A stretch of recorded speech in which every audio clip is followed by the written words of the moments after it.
Alright, forgot to record, but I took off the heat shield because I am painting it. It was a decent day today. Obviously, I ran out of time tonight, but I got the primer on. I'm going to go take it out there right now, put the base coat on, and then I'll bring it back in here because it's warmer in here. I'll just have the heater right next to it, and it'll just dry it a lot better because the garage is decently warm. Alright, I got the first base coat on, and honestly, it looks really good for a lazy job yet again. Yeah, here, I'll show a video really quick.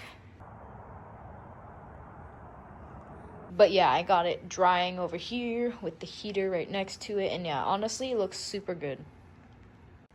Alright, so I got the second layer of base coat, and unfortunately, when I was setting this down, I dropped it onto there.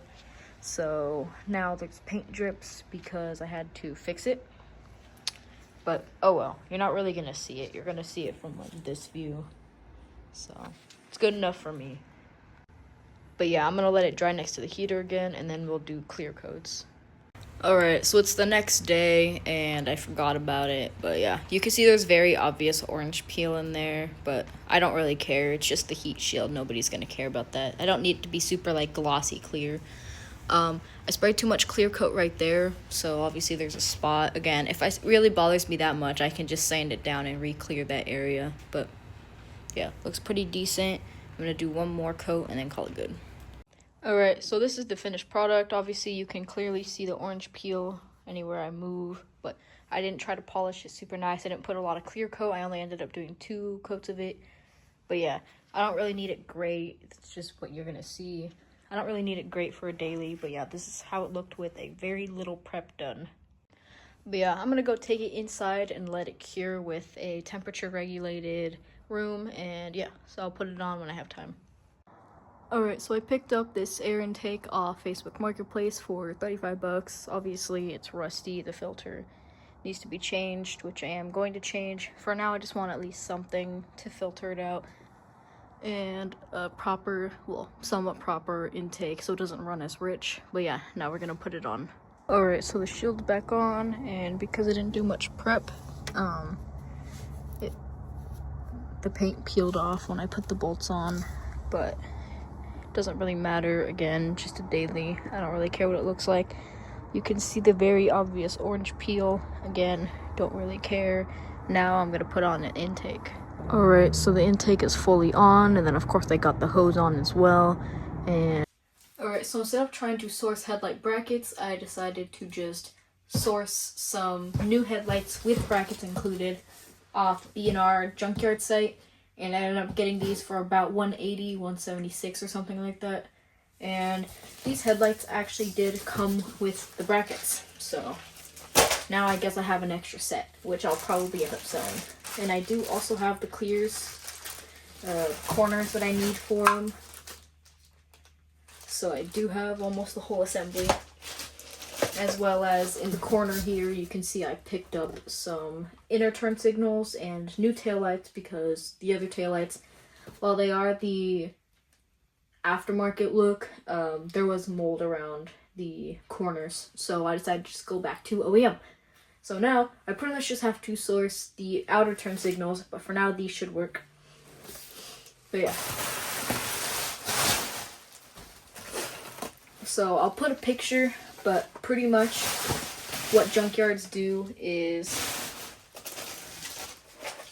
oh yeah, and this is the heat shrink kit, so I can put, so I can cut out any connectors that are better from the ones I just got, and this one, so I can, you know, hook all the wiring up and all that.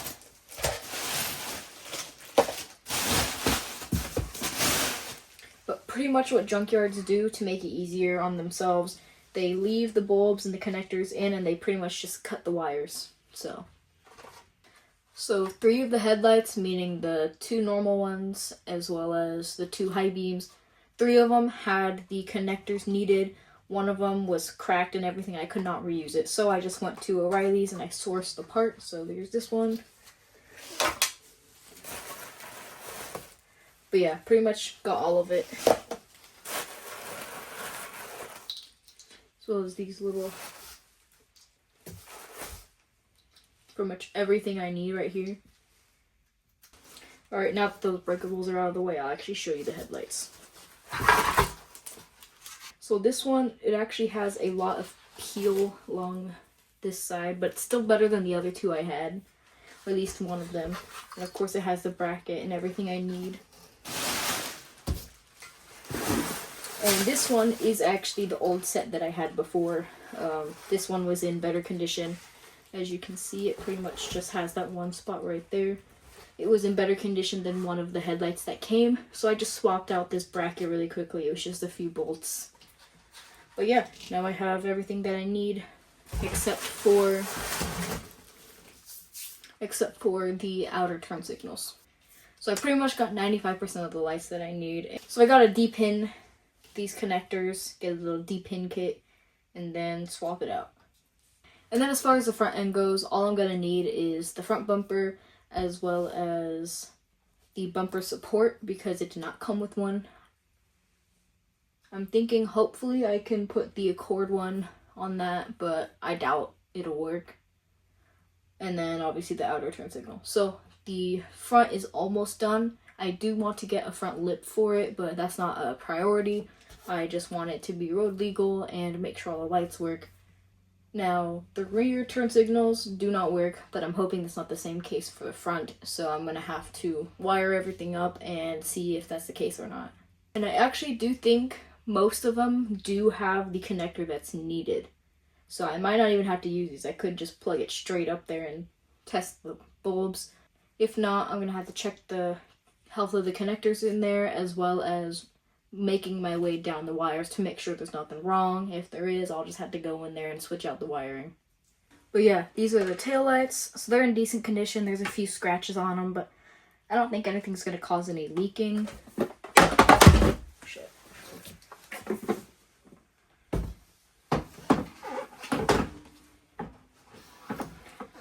And then the backs also look like they have everything they need. So, and here's the turn signals. I was looking at it and both of them have little cracks, but nothing that's on the outer layer. It's all on the inside, so I'm not really too worried about it. These should work. Alright, let's go install them.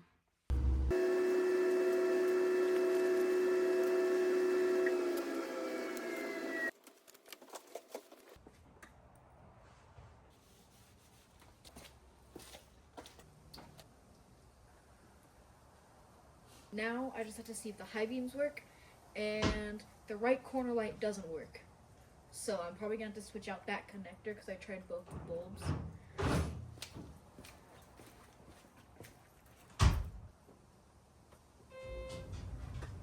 Alright, I have never assembled these or disassembled or even looked at a video of how to do this, so hopefully it's not hard because I want to go drive this thing. I got some from my leftover interior. Let's see if it...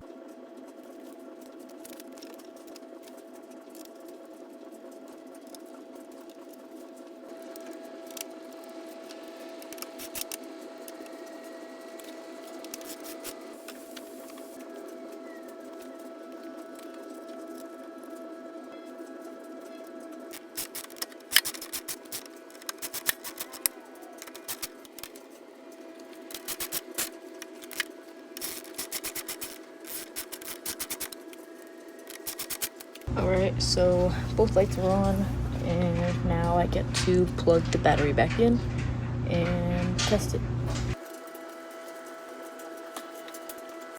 Alright, so to start off, the Prelude's oil pump light has been flashing, so I'm hoping I don't have to do an oil pump replacement. I'm hoping it's just this sensor that's bad.